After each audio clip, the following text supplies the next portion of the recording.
The only people who don't want to disclose the truth are people with something to hide.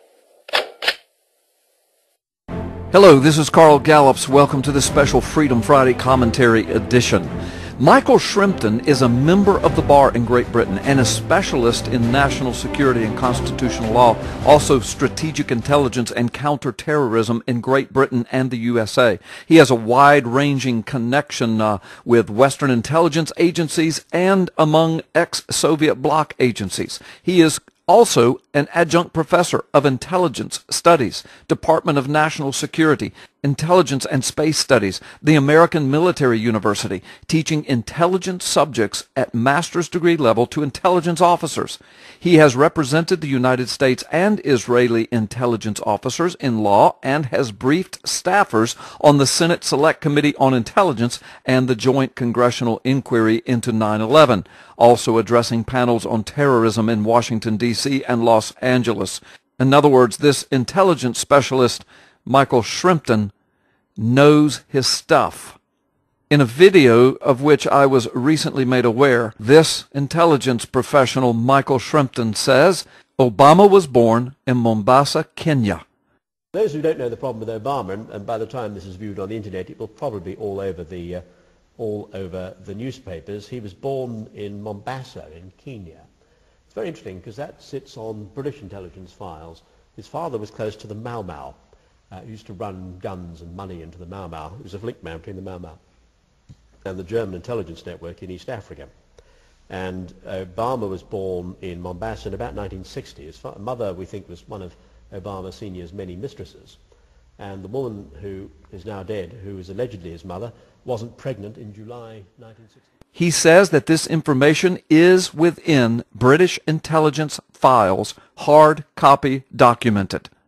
He says that the CIA actually ran some DNA tests on Obama's alleged grandparents and Obama when he was a senator and was unable to match his DNA with Obama's alleged grandparents.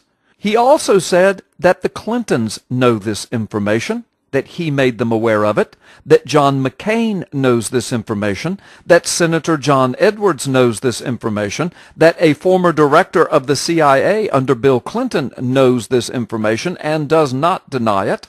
He also says that the Daily Telegraph out of the UK has this information and does not deny Obama's Kenyan birth. He also said, surprisingly, that the Honolulu Advertiser does not deny the records of his birth in their newspaper are fake. So Michael Shrimpton, a national security and strategic intelligence professional, says it is undeniable and hard copy documented that Obama was born in Kenya, and that very key national and international players know it. But don't forget, the Kenyan ambassador, Peter Ogego, told us when Obama won the election, he went on talk radio in the United States and told us Obama was born in Kenya, and said that they knew the village in which he was born and they were going to erect a monument. Don't forget, his alleged grandmother said he was born in Kenya and was present at his birth. His alleged stepsister said he was born in Kenya and was present at his birth. His publishers, his literary agent, Acton and Dystel, from 1991 to 2007, for 16 years, they published his biography touting Obama as, quote, born in Kenya and raised in Indonesia and Hawaii, end quote. They only withdrew that bio information in 2007 when Obama was, surprise, surprise, running for president. We also know that the birth certificate, the only identifying document that Barack Obama has ever proffered to the public world, has been subject to a 2-year criminal forensic investigation. It has now been proven to be a 100% fraud and forgery. Reed Hayes, a digital document expert, one of the nation's foremost digital document experts, who has written multiple books on digital documentation, has filed a 40-page affidavit with the Sheriff's Office of Joe Arpaio and the Cold Case Posse under Commander Mike Zullo. Reed Hayes says in that 40-page affidavit that the birth certificate proffered by the Obama administration is a 100% fake, fraud, and forgery. Reed Hayes has done much work for the Perkins Coie law firm, who happens to be Obama's law firm in Hawaii. The Congressional Research Service, the official investigative arm of Congress, has claimed in writing, which we have posted here on P.P. Simmons many times, that no one has vetted Barack Obama completely, and no one has seen his identifying documents. That's the Congressional Research Service.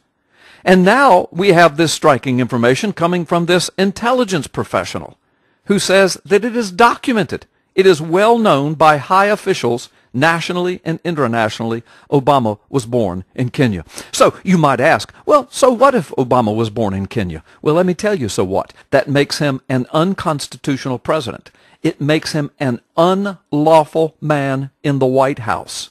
Worse, it makes him an illegal foreigner as commander-in-chief of the #1 superpower in the world's military.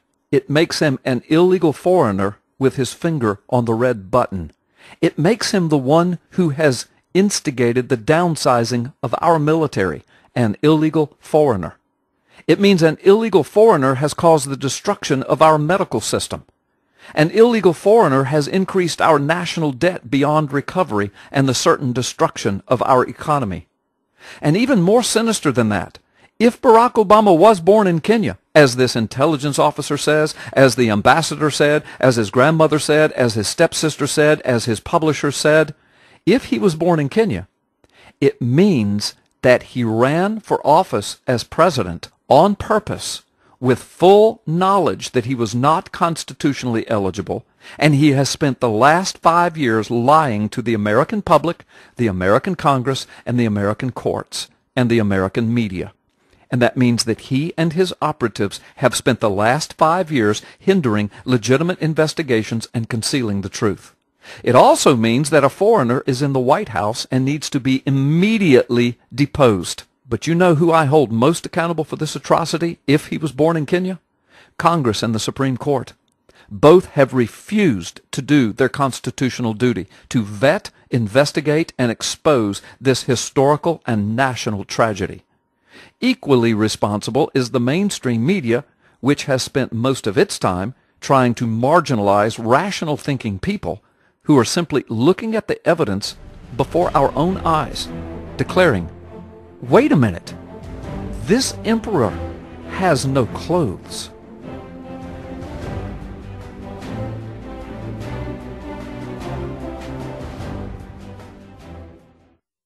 The only people who don't want to disclose the truth are people with something to hide.